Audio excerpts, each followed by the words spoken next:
यदि आप हिंदू गुजर हैं तो ये वीडियो सिर्फ आप ही के लिए है। जी हाँ, क्या आप मुस्लिम गुजरों को अपना भाई मानते हैं? क्या हिंदू गुजर मुस्लिम गुजरों को अपना भाई मानते हैं?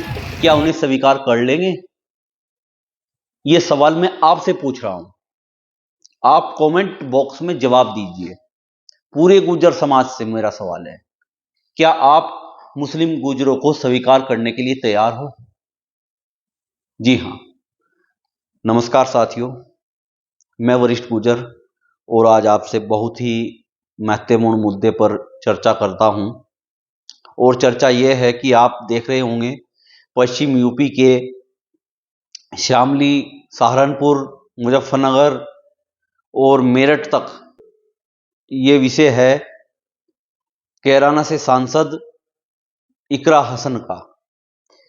आपने देखा होगा पिछले कुछ दिनों से उन पर एक आपत्तिजनक टिप्पणी की गई और उस टिप्पणी को लेकर पूरे समाज में देखा जाए तो समाज दो जगह बंट चुका है। एक तरफ तो समाज चला गया है इकरा हसन के पक्ष में और दूसरी तरफ चला गया है भाजपा के पक्ष में या हिंदूवादी सोच के पक्ष में या फिर आपका प्रदीप चौधरी के पक्ष में। जी हां, देखिए भाई, हम भी गुजर समाज से आते हैं और हम भी एक पत्रकार हैं और आज हमारे पर बहुत बड़ा जोर भी पड़ रहा है कि आप लोग जो है हमें जोड़ तो काफी दिन से आपको जोड़ रहे हैं, इकट्ठा कर रहे हैं और आप इकरा हसन को लेकर समाज में दो फाड़ जो हुए हैं और जो देखने को मिल रहा है वो ठीक नहीं है। और आज इसी मुद्दे को लेकर मैं आपसे चर्चा करता हूं और चर्चा करते करते मैं सिर्फ आपसे एक ही सवाल पूछना चाहता हूं। मेरे जो सवाल का जवाब है, और ये जो हुआ है पश्चिम यूपी में कि समाज दो हिस्सों में बंट चुका है, अगर आप मेरे इस सवाल का जवाब दे दीजिए तो समझ लो ये सारी जो लड़ाई है समाप्त हो जाएगी। और लड़ाई ये है, क्या आप मुस्लिम गुजरों को अपना भाई मानते हैं? ये मेरा बहुत ही महत्वपूर्ण सवाल है और इसका जवाब मैं नहीं दूंगा, आप लोगों को देना पड़ेगा। काफी दिनों से हिंदू गुजर और मुस्लिम गुजर का विवाद जो है चला आ रहा है। कोई कहता है सब एक है, कोई कहता है कि नहीं मानते। मुस्लिम गुजर कहते हैं कि आप हमें नहीं मानते, हिंदू गुजर कहते हैं कि मैं हमें नहीं मानते। तो इस तरह का जो है विवाद काफी चर्चाओं में है और इसी विवाद को लेकर पश्चिम यूपी में सहारनपुर में देखा जाए तो समाज दो हिस्सों में बंट रहा है। एक हिस्सा तो प्रदीप चौधरी के साथ है और दूसरा हिस्सा कैराना से सांसद इकरा हसन के साथ है। साथियों, ये बड़ी ही विडंबना है और ये देखना चाहिए आपको कि एक छोटे से मुद्दे को लेकर कि आप आपस में फूट ना डालें।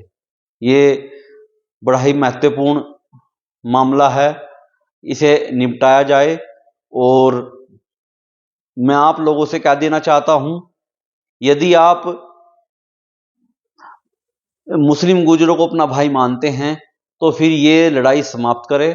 और जो इकरा हसन है वो आपके समाज की ही बेटी है, आपके समाज की ही सांसद है, तो उनका सम्मान करें। और चाहे वह आप नहीं भी मानते हो तो तब भी आप उनका सम्मान करें, क्योंकि मैं एक सांसद है और पूरे समाज की बहन बेटी है। तो आपको जो है इस तरीके की जो टिप्पणी की गई है वो तो गलत है। और रही बात राजनीति की, तो देखिए अभी जो सहारनपुर का जो मीरकपुर गांव पड़ता है उसमें ऐतिहासिक पंचायत हुई और जिसमें इकरा हसन का बहुत ही सम्मान हुआ और ऐतिहासिक रैली समझिए रैली, क्योंकि वहाँ पर देखा जाए तो मैं भी मौजूद था। लगभग 5-6 हज़ार आदमी मौजूद थे और समाज के 5-6 हज़ार आदमी आना तो ये एक बहुत ही महत्वपूर्ण जो है रैली ही मानी जाएगी। ऊपर से अब गुर्जर समाज के ही कुछ युवा जो है विरोध कर रहे हैं, प्रदीप चौधरी के साथ खड़े हुए हैं। तो कहीं ना कहीं समाज भी बंटने का काम हो रहा है इसमें, तो ये ठीक नहीं है। हाँ, यदि आप उन्हें मुस्लिम गुर्जरों को अपना भाई मानते हैं तो आप जो है स्वीकार करें कि आपके ही समाज की वो बहन बेटी है। और ये बात मैं पहले भी कह चुका हूं कि अगर हमारे समाज से या तुम्हारे समाज से अगर वे ना भी हो, लेकिन एक सांसद है, एक बहन बेटी है, उनकी इज्जत करनी चाहिए। एक सांसद को इस तरीके से अपमानित नहीं करना चाहिए।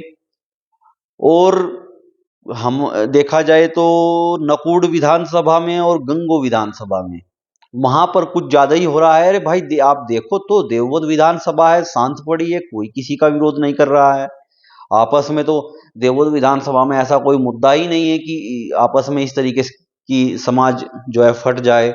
आप देखोगे यहाँ नागल पड़ता है, नागल में भी गुर्जर समाज काफी भारी संख्या में। जिले में हर उसमें देखा जाए, चाहे बेहट हो चाहे सहारनपुर देहात हो, हर जगह जो है गुर्जर समाज काफी संख्या में है और बहुत ही अच्छे तरीके से राजनीति भी कर रहा है। और आपसी मतभेद जो है वो एक संयम बना के उस पर रखे हुए हैं। लेकिन नकुड़ में और आपका गंगो में कुछ ये ज्यादा ही चल रहा है। तो मैं आप लोगों से कह देना चाहता हूं कि समाज की इस तरीके से फजीहत ना करें। अगर आपको मुद्दे उठाने हैं भाजपा वालों को, जो भाजपा के गुर्जर समर्थक है, उन्हें मुद्दे उठाने हैं, तो आप ये क्यों नहीं कहते कि जो सपा सरकार में गुर्जरों पर मुकदमे लगे थे वे किस बेस पे लगे थे? क्या वो गुर्जरों का सम्मान था? ये मुद्दा है, आप इसे क्यों नहीं उठाते? क्या गारंटी है आने वाले टाइम में समाजवादी की सरकार आए और गुर्जर समाज जो है पीड़ित बनकर अपना जीवन व्यापन ना करे? ये एक बड़ा मुद्दा है। तो इस प्रकार के आप मुद्दे उठाओ। ये जो है मेरे हिसाब से तो ये मुद्दा ठीक नहीं है। आपको ऐसे मुद्दे नहीं उठाने चाहिए, मुद्दे सोच समझ कर उठाने चाहिए। आगे अगर समाजवादी पार्टी की सरकार आती है तो हमारे समाज का कोई भी व्यक्ति पीड़ित ना हो। और जो लोग आप चिन्हित करो कि समाजवादी पार्टी की सरकार में गुर्जर समाज के कितने लोग पीड़ित हुए, कितने लोगों पर झूठे मुकदमे लगे, क्या आप इस मुद्दे को नहीं उठा सकते? क्या आप इकरा हसन के मुद्दे को उठाकर जो है नेता बनना चाहते हैं? ये बिल्कुल गलत है। मैं भी देख रहा हूं पूरा प्रकरण। अगर आप राजनीति को छोड़ के जाए तो यहां तक इकरा हसन ने कोई ऐसा बयान अब तक नहीं दिया है जो गुर्जर समाज की भावना यहाँ होती हो। तो ये ठीक नहीं है, आपको इसमें सुधार लाना चाहिए। हाँ, जहां हमारे गुर्जर भाइयों पे अत्याचार हो रहे हैं वहां की आप बात उठाओ। आप उठाओ कि समाजवादी पार्टी की जब सरकार थी वहां गुर्जर समाज पर अत्याचार हुए, गुर्जर समाज के लोग जेल में गए। अगर आपको मालूम नहीं है, आप मुझसे कांटेक्ट कीजिए, मैं आपको बताऊंगा समाजवादी पार्टी की सरकार में गुर्जरों पर कहां कहां कितने मुकदमे लगे और कितने फर्जी मुकदमे लगे, मैं आपको बताऊंगा इस बात का।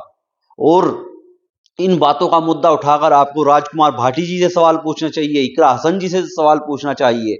आप इस तरीके के मुद्दे उठाकर आपस में समाज में तो फाड़ करोगे, ये ठीक नहीं है। तो साथियों, मैं आशा करता हूं कि इस मुद्दे को आप विराम दोगे और आने वाले समय में 2027 में अपने समाज के नेताओं को बढ़ावा दो और समाज के ज़्यादा से ज़्यादा विधायक और एमपी आने वाले समय में निकल कर जाएं। यही हमारी राजनीति है। साथियों, तब तक के लिए नमस्कार। अगली वीडियो में फिर मुलाकात होगी।